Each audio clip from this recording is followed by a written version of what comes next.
चला तर स्वागत आहे तुमचं एका नवीन ब्लॉगमध्ये. इथे सकाळी माझी अंघोळ वगैरे नाश्ता आज सगळं काम लवकर झालंय आणि दीदीचं माझ्या मागे चाललंय मला हेअरस्टाईल पाडून दे. तिला म्हटलं थांब बाई, कारण की माझं सकाळचं आज डोकं दुखतंय ना, त्यामुळंच तिला काही हेअरस्टाईल वगैरे पाडून दिलीच नाही. मग ती तिच्या हाताने डोकं विंचरायला गेली.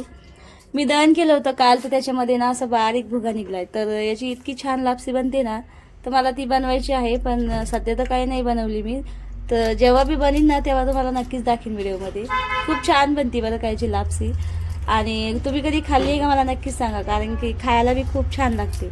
तर सध्या तर माझं सगळं काम आवरून झालं होतं आणि आता मला करायचं होतं आराम. गोळी वगैरे खाल्ली मी डोक्याची. तर म्हटलं चला आता थोडासा आराम करते.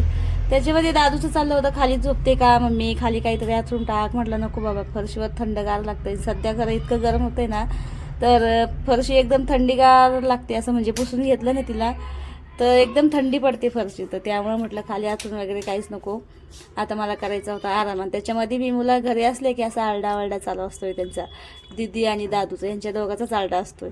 चला मग भेटूया पुढच्या व्हिडिओमध्ये. बाय.